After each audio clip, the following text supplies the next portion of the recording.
Teacher Alex aqui e hoje eu quero convidar você para reagir a uma entrevista que eu dei uns dias atrás falando sobre neurodivergência. Então vem comigo porque esse vídeo vai estar longo, vai ter um monte de comentários e olha, gente, eu sou impossível, eu tenho TDAH, então às vezes eu vou parar no meio assim para fazer uns comentários assim, me perdoe, mas não desista de mim. Vamos comigo.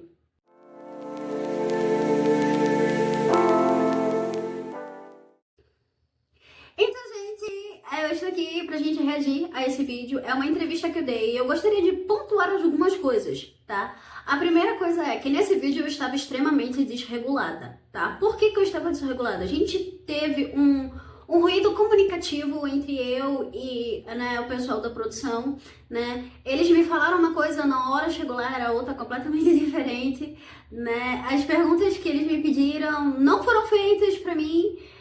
Eu fiquei muito nervosa porque saiu completamente do meu planejado, né? Então tudo que eu tinha preparado, assim, fugiu no estalar de dedo da minha cabeça porque saiu de tudo que eu tinha planejado, né? De todo o meu planejamento. Fora que eu estava lá com uma outra pessoa, tá? Inclusive, uma pessoa maravilhosa, tá certo? Eu vou deixar o Instagram dele aqui embaixo, ele é um psicólogo, tá certo? E eu soube que a agenda dele está aberta, então, ó, joguei aí. Tá certo?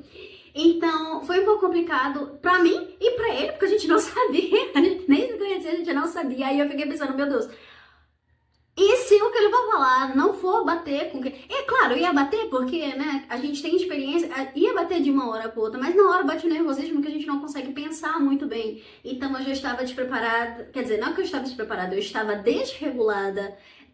Fora que a minha desregulação foi um pouco mais do que deveria ter sido, porque eu morro de medo de altura e o estúdio ficava no último andar, eu tive que subir escada e logo quando cheguei lá em cima as paredes eram de vidro. Ai, vocês estão tendo todo o cômodo, eu fiquei nervosa, como eu fiquei agoniada só de lembrar, eu já fico, nossa. Então eu já estava desregulada antes de eu receber essa notícia de que ia ser eu e mais uma pessoa, né? E lá no momento também foi um pouquinho confuso, porque eu não sabia se iam perguntar pra mim como é que ia ser, se essa pergunta se ia ser, né, uma conversa direta. Eu estava extremamente perdida, mas o pessoal da produção foi um amor, foi muito carinhoso comigo, eles foram maravilhosos, então, ó, um beijo pra eles, tá? Muito sucesso no canal deles, inclusive eu vou deixar o link do vídeo da entrevista completa aqui embaixo. Eu só vou deixar aqui no vídeo algumas coisas, tá certo? Que a gente vai reagir juntos. Algumas coisas do vídeo, porque não tem como colocar ela inteira, porque é mais de 20 minutos e com certeza esse vídeo vai passar de meia hora, porque eu falo muito. Então eu vou mostrar pra vocês como é o meu masking, tá? Porque por incrível que pareça, me disseram todo mundo, não, você está muito posturado. Eu tava um terror ali, vocês não têm noção. Mas vamos lá, vou dar play aqui e vamos começar com a entrevista, ok? Ela não está apenas promovendo inclusão, mas garantindo o direito real à aprendizagem. Adaptar métodos, ouvir o aluno e capacitar educadores é fundamental para transformar diferenças em potencial. Estou aqui com o Anderson Aguiar, psicólogo especialista em análise do comportamento aplicado, e também com a Alessandra Rosendo, neuropsicopedagoga. E professora, que ela esqueceu de comentar, tá? Muito bem-vindos, tudo bem? Tudo, é um prazer estar aqui. Prazer todo nosso, bem-vindo, gente. Muito obrigado. Obrigada. Importantíssimo falar sobre isso, né? Porque a questão da inclusão faz toda a diferença no desenvolvimento das pessoas, né? Nós, naturalmente, somos diferentes, divergentes, né? Naturalmente nós somos, mas existem pessoas com condições que precisam de um pouco mais de atenção, né? E essa inclusão vinda por parte das instituições de ensino, isso pode garantir com que a qualidade de vida e do aprendizado. Nessa hora eu acho que aconteceu algum problema com o microfone, porque escuta só esse áudio. De vida e do aprendizado dessas pessoas seja o melhor, não é verdade? Isso, claro. Quando a gente fala também sobre neurodiversidade, é muito importante a gente saber, né, o que ela é. Porque muitas pessoas associam uma pessoa neurodivergente à doença, quando não é verdade. O que é uma doença na verdade? A doença é quando você tem o seu estado normal e ele sai da normalidade. Por exemplo, você está saudável e de repente tem uma gripe, você tem um tratamento, melhora. A neurodiversidade não se encaixa nisso. Por quê? Porque ele é um neurodesenvolvimento diferente. A gente tem aquele padrão que se espera logo quando o bebê está nascendo, se desenvolvendo, né? E aí ele foge desse padrão. E é algo normal. E ele vai afetar, provavelmente, né? A atenção, pode afetar a memória, pode afetar várias outras coisas, sociabilização e, com certeza, o aprendizado. Lembrando que, né, como eu disse, o neurodesenvolvimento ele vai acontecer com a criança ainda no útero, tá certo? Então, é isso que acontece. A gente tem um padrão esperado para um desenvolvimento e ele foge desse padrão, tá certo? E é isso que acontece, é assim que a gente tem, né? Essa neurodiversidade, né, que a gente chama. Inclusive, eu queria abrir um ponto aqui para comentar também falando sobre isso, que isso é muito importante vocês terem esse conceito de que a neurodiversidade ela vai acontecer, a neurodivergência ela vai acontecer ainda na barriga da mãe, tá certo? Lá quando o bebê está se desenvolvendo, o feto está desenvolvendo, tudo bonitinho, porque eu fui uns meses atrás, na dentista, e ela começou a falar sobre comida, que não sei o que e tal, bababá. E ela perguntou se eu comia glúten e eu disse que sim. E ela virou assim pra mim, porque eu tinha comentado com ela que hoje eu sou, né, nível 2 de suporte, a gente vai conversar sobre os níveis de suporte daqui a pouco. Né? Eu tinha comentado que eu sou nível 2 de suporte e ela pegou e falou assim, você sabia que o intestino, ele é o nosso segundo cérebro? De fato é. A gente produz, né, alguns hormônios, algumas substâncias, né, que funcionam, enfim, é uma conexão aqui muito importante, né? Então, tudo certo, até por aí essa informação tá certa. E ela virou assim pra mim e falou assim, você sabia que comer glúten, né, que tá diretamente direcionado ao autismo? É por isso que é bom a gente entender, a gente saber como é que funciona, pra gente não ter que ouvir esse tipo de coisa e confirmar e aceitar que isso, né, quer dizer, que essa informação procede porque ela não procede, tá certo? A sua alimentação não, a não ser que você tenha alergia a glúten, tá? Ainda assim, se você tiver alergia a glúten, não vai afetar o autismo, ou se você tiver o transtorno do processamento sensorial, que é o que eu tenho, né, que é o que causa a minha seletividade alimentar, que eu tenho problemas seríssimos com textura. Aí sim vai afetar. Senão não, tá? Obrigada. Vamos continuar. Você viveu, né? Você viveu isso na prática. Isso. Hoje você está aqui sendo neuropsicopedagoga, passando por uma entrevista tratando a respeito disso. Uhum. Então, como foi lá atrás, na descoberta? Não faz muito tempo, na verdade. Não. Não faz. Eu descobri aos 28 anos, né? 28? Aos 28. Eu tenho 30 hoje, tá? Só pra... 28? Aos 28, eu fui diagnosticada com autismo, com TDAH, e agora eu descobri que eu sou superdotada. E eu achava que... Eu descobri superdotação graças a uma aluna, eu vou fazer um vídeo explicando tudo sobre isso depois, tá certo? que eu só era estranha. Que ou as coisas eram fáceis demais ou era difícil demais e eu era estranha, né? Isso impactou muito a minha vida, não ter esse diagnóstico antes. Então, hoje, sabendo o que é, sabendo como funciona, né, eu juntei, né, a minha profissão de professora com esse conhecimento e falei assim, não, agora eu sei como... E não só isso, na verdade, tá? Eu tenho uma série de conhecimento muito grande sobre tudo, exceto coisas que envolvam matemática, tá? Que eu tô com uma dificuldade danada porque eu tenho descalculia.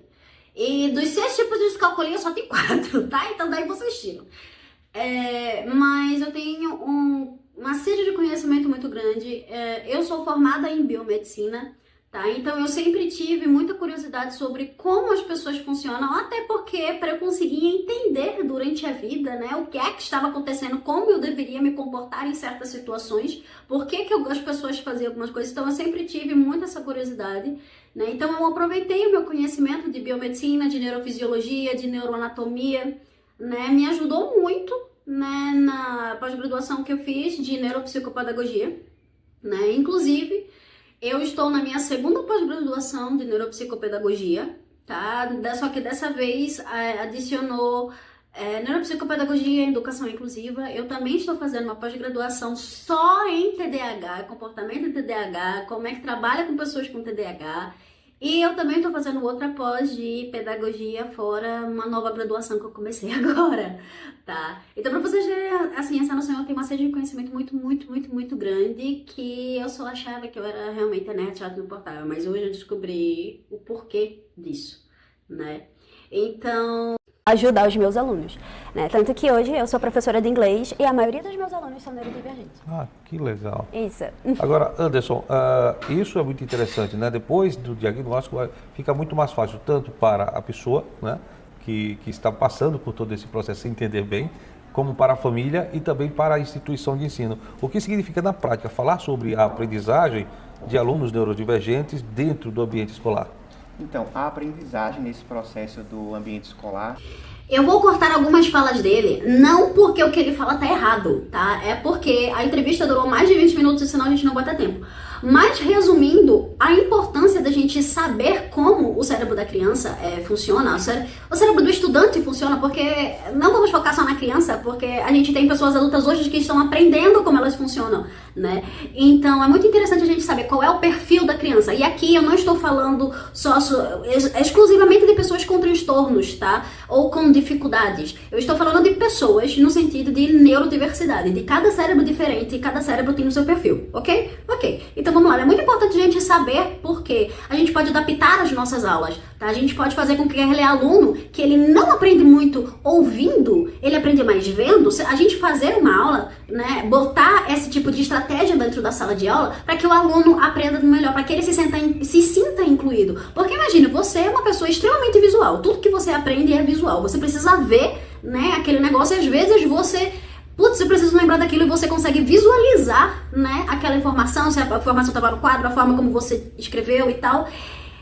Imagina você ser esse tipo de aluno e o professor só fica aqui, ó. Você vai aprender como? Aprender até aprende. Aprende sim. Mas a dificuldade, o caminho que você vai passar para isso é muito mais longo. Então é muito mais fácil para o aluno se sentir incluído, é muito mais fácil para a família, porque ela vê o desenvolvimento do aluno, o aluno não fica atrasado, né, em relação aos outros amiguinhos, simplesmente porque ele aprende de uma forma diferente. E também é bom para a escola, né, ter essa rotatividade de estratégias dentro de sala de aula deixa tudo mais dinâmico. A gente consegue adaptar uma aula de 1 hora com umas 3, 4 estratégias ali, né, com 3, 4 adaptações para colocar os alunos para aprender dentro daquela. Então é muito importante a gente conseguir levantar esses perfis desses alunos, independente se ele é autista, se não é autista, se tem dificuldade, se não tem dificuldade. Porque a gente sabendo como o nosso cérebro funciona, a gente, nossa, corta um caminho tão grande, faz com que o aprendizado ele seja leve, seja gostoso, seja rápido, tá? Então é exatamente por isso que é importante a gente conseguir entender e levantar esses perfis dos alunos. E lembrem, eu estou falando aqui independente de transtorno não, só estou falando de pessoas que têm perfis porque seus cérebros eles são diferentes. Como é que eu posso ensinar a ele esses conteúdos, seguindo, óbvio, a base curricular, mas a forma de apresentar esses estímulos a esse indivíduo? Aqui uma coisa muito importante que ele falou, tá? É a gente fazer essas adaptações e mantendo a base curricular. Por quê? Porque quando a gente fala em fazer esse tipo de adaptações dentro de sala de aula, a gente não está falando em facilitar o assunto ou reduzir o assunto da... Não, a grade é aquela grade ali que o aluno vai aprender. Mas como ele vai aprender? Esse é o ponto, tá? E eu quero chamar a tua atenção, né, para a seguinte questão. O diagnóstico é muito importante, porque muitas pessoas têm a resistência, né, tem às vezes até o preconceito de não querer ouvir o diagnóstico. E muitas vezes, vou ser bem sincera com vocês, é muito mais fácil lidar com um aluno, tá? Independente das dificuldades, independente dos transtornos dele, é muito mais fácil lidar com um aluno do que pai que não aceita diagnóstico. Por alguma razão, por algum motivo, seja por cultural, enfim, né? Mas o diagnóstico é muito importante para que todos entendam o que está acontecendo e, obviamente, agir da forma mais adequada para a melhor qualidade de vida da pessoa que vai passar pelo processo. No caso da Alessandra, por exemplo, né? Aos 28 anos, eu acredito que até o diagnóstico você passou por muitos desafios, muitas dúvidas, né? E toda essa condição ali no ambiente, nos ambientes que você conviveu, teria sido muito mais fácil, hoje você como educadora sabe, teria sido muito mais fácil se tivesse o diagnóstico mais cedo, não é isso? O Anderson, da mesma forma, né, dentro do ambiente escolar, as pessoas que chegam já com o diagnóstico, tanto a escola tem uma preparação melhor, né, para atender a essas crianças, como a família e também a criança, né? A Alessandra agora aqui com fone de ouvido, e todos nós entendemos que ela tem uma sensibilidade ao som, então é mais confortável para ela estar com os fones, porque abafa. Então, conviver... E vocês não têm noção do como aquele ar-condicionado estava me irritando. Dentro de um ambiente onde todos estão conscientes, né, dessas condições, dessas limitações, dessas sensibilidades, é muito mais confortável para a instituição, para a família e para a pessoa que está passando pelo processo. É assim? Exatamente. Geralmente o que é que acontece na escola? Muitas vezes os pais eles não querem aceitar o diagnóstico, né, daquele indivíduo com TEA ou com outro tipo de transtorno e geralmente não buscam uma avaliação.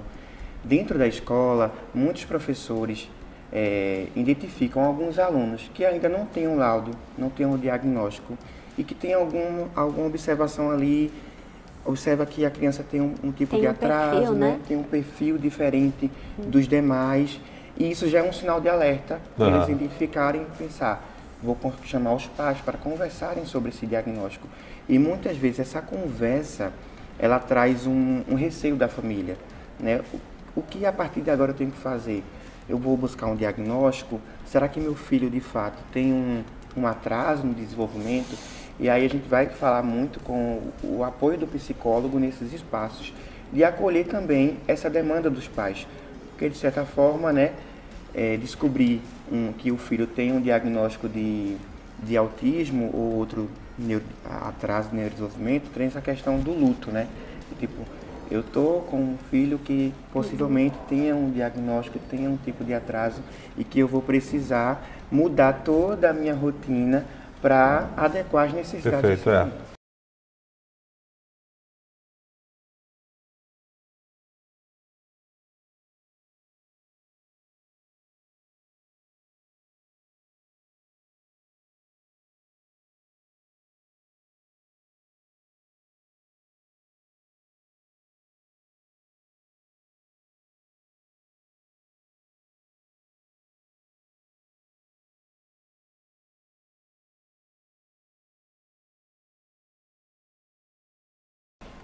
Agora eu estou super curiosa com algo. Imagina que o assunto está aqui. Ok. Como eu entendo esse assunto e como você entende esse assunto? Tratando de uma mente divergente, é assim, né, que fala? Neurodivergente. Isso. O que é aprender? O que é aprender de forma diferente, né? Essa foi a pergunta. Eu não vou nem mostrar pra vocês a resposta porque foi péssima. Tem nada a ver. Eu comecei a falar sobre... Enfim, mas vamos lá. O que é aprender de uma maneira diferente, né? Pra gente chegar em algum lugar, a gente precisa de caminhos, né? Tem certos caminhos que funcionam pra todo mundo, que a galera toda vai, funciona e tem caminhos que não funcionam pra quase ninguém, tá? Vamos supor, aquele caminho que é cheio de pedra, de buraco, como é que uma pessoa cadeirante vai passar? Não passa, né? Se ela não passa, ela não chega lá na frente. Né? Então, nesse processo dela chegar lá na frente, ela não vai amadurecer, ela não vai aprender, ela não vai se desenvolver, ela vai ficando para trás. E isso não significa que ela não tenha potencial de aprender. Vamos deixar uma coisa bem clara aqui: toda mente tem potencial de aprender. Então, tá, é um pouco complicado esse tipo de situação, tá certo? Porque sim, é preciso fazer sim adaptações. Vou colocar, tipo assim, muito aluno, já veio uns 30 exemplos na minha cabeça, mas eu vou usar o meu. Eu sou uma pessoa que a gente chama de sinestésica. Eu sou uma aluna sinestésica. O que significa isso? Além de eu aprender da maneira tradicional, porque, transtornos, eu aprendo de uma forma diferente. Como eu estudo, eu uso muita cor, porque eu sou muito visual.